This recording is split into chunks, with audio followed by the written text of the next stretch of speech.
So in this segment, we're going to be talking about the UK reopening from lockdown, and we're going to be talking about some of the issues with it as well, and we're going to be talking about some client journalism. So, you know, like and subscribe if you like this sort of content. So shops, hairdressers, gyms, and outdoor hospitality will reopen on the 12th of April in England if strict conditions are met under plans set out by the Prime Minister. Up to 6 people from separate households could be able to meet in beer gardens from that date. A new four-step plan to ease lockdown could see all legal limits on social contact lifted by the 21st of June. It requires 4 tests on vaccines, infection rates, and new coronavirus variants to be met at each stage, which the government didn't actually give specific details on numbers, which is not a shocker there. Prime Minister Boris Johnson told MPs the plan aimed to be cautious but irreversible at every stage. Decisions should be led by the data, not date. So he means cautious but reversible. Even the Twitter page Larry the Cat was unhappy by this. But he warned that there was no credible route to a zero COVID Britain, nor indeed a COVID zero world. I don't know, Australia and New Zealand done a good job. So it comes as the first data of the UK's coronavirus vaccine rollout suggested it's having a spectacular impact on stopping serious illness. Step by step. So from the 8th of March, schools will reopen. So this is, pretty much every kid getting sent back to school. After school sports and activities allowed. Recreation in outdoor public spaces such as parks will be allowed between 2 people, meaning that they would be allowed to sit down for a coffee, drink or picnic. From 29th of March, outdoor gatherings of either 6 or 2 households will be allowed. It's understood this will include gatherings in private gardens. Outdoor sports facilities such as tennis or basketball courts will reopen, and organised adult and children's sports such as grassroots football will also return. So I can't wait to get dunked on by my brother when we play basketball next. That's going to be fun. Secondary school pupils can access tests and will be required to wear face coverings in classrooms and shared spaces like corridors. The second step from April 12th will see major parts of the economy permitted to reopen. Non-essential retail opens, hairdressers and some public buildings like libraries. So if you want a haircut, you can finally get one. Outdoor settings like alcohol takeaways, beer gardens, zoos and theme parks. Do you enjoy zoos? Indoor leisure like swimming pools and gyms. Self-contained holiday accommodation such as self-catering lets. What's that mean? And campsites. So that's from the 12th of April. So got a while to go till then. But wider social contact rules will apply in all settings, meaning no indoor mixing between different households will be allowed. Ms Johnson confirmed the end of hospitality curfews and requirements to eat a substantial meal alongside alcohol. He said a review of international leisure travel restrictions would be announced by April 12th at the earliest. So these are the 4 conditions. Vaccine program continues to go to plan. Evidence shows vaccines are reducing deaths. So there's no actual data. There's no specific numbers here. It's just, they can decide this at any point. This is like social media terms and conditions policy, very vague and can mean whatever they want it to mean. So, why the caution? This is embarrassing from the BBC. Honestly, this is... Yeah, let's just dig into this one again. So the vaccines are working well and infection levels have fallen 5-fold since the start of the year. Why so? So why? Many ask, why is there such caution? It's still a very delicate situation. Nearly half of hospital admissions for COVID have been seen in the under 70s. There are still so many vulnerable people who are not protected. Schools are not seen as a significant driver for infection, but modelling still suggests opening them to all pupils could push the infection levels up.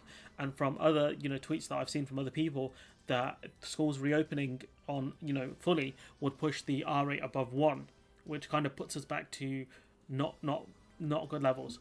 And high rates of infection when vaccines are being rolled out is the perfect breeding ground for mutations. While these are to some extent inevitable, in the long run, experts believe it would be foolish to do anything that encourages them at the moment. But instead of things getting worse, it's quite possible they could get better. The seasons may reduce the spread of the virus, and coupled with the vaccine effect, the UK could see itself with very low rates quite quickly. In this scenario, calls to move more quickly would grow soon.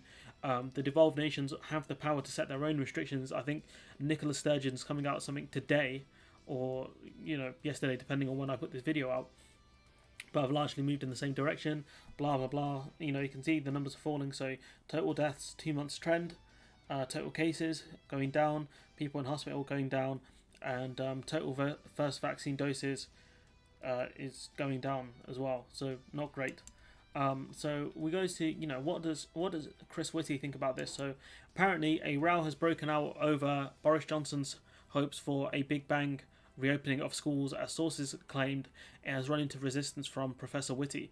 So the chief medical officer for England said to be reluctant to put his name to a public show of support for the policy this week. Education sources had told The Guardian that Whitty was very unhappy with the idea of all 10 million children and staff returning to schools in England. We know that teachers haven't been en masse vaccinated, so teachers are going to be put at risk here, as well as children. We know the COVID doesn't affect children as badly, but it still does impact them. And so opening schools like this en masse is not backed by Chris Whitty. So this is an unfortunate situation here, where the government once again are ignoring the science. And I'd want to see what SAGE think about the reopening of schools and the reopening of all of these places with these certain dates put in place, and not with data. So now we go on to talk about more client journalism. This is from, shocker, Laura Kuenssberg. Why has Boris Johnson opted for caution on lockdown rules? Well, we know he hasn't. So, what are you talking about? So imagine if blah blah blah. So a lot of this stuff is just waffle.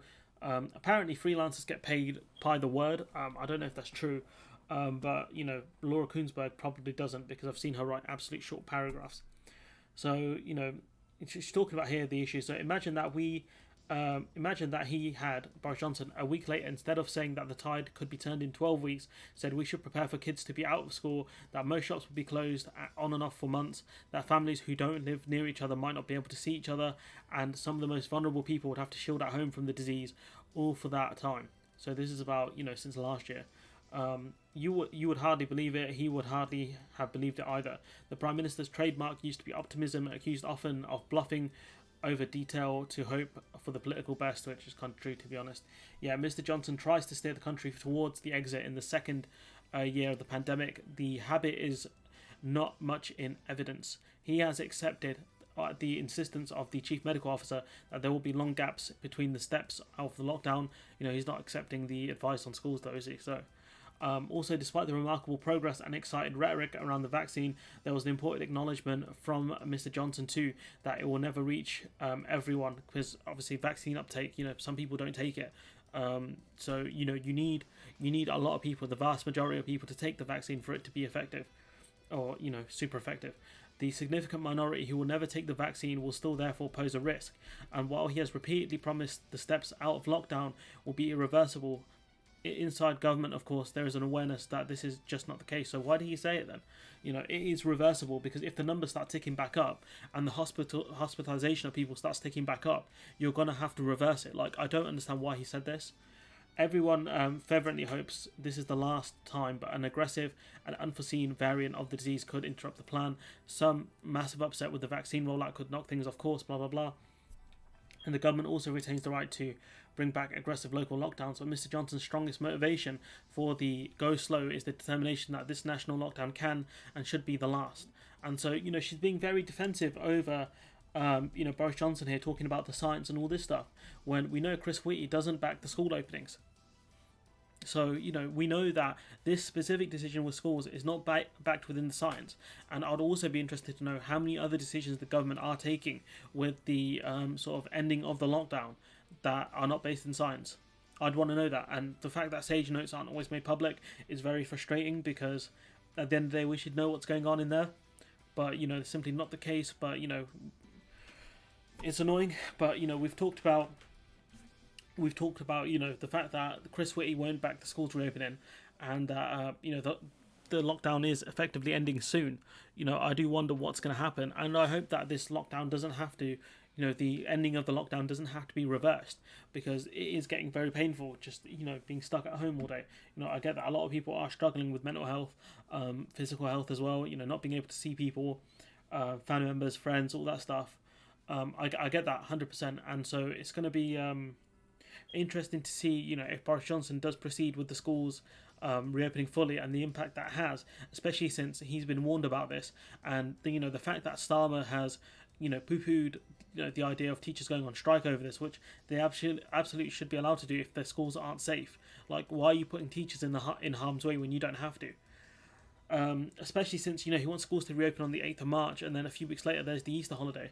So again, I don't understand why they're doing this. Like, surely you could just delay this until after March then, because they're going to be in school for 2 weeks and then go on holiday. This doesn't make any sense, honestly. But I'm not surprised by this. So I don't know what more to say apart from let me know what you think in the comments below. Like, comment, share, subscribe, and hopefully I'll see you in the next one.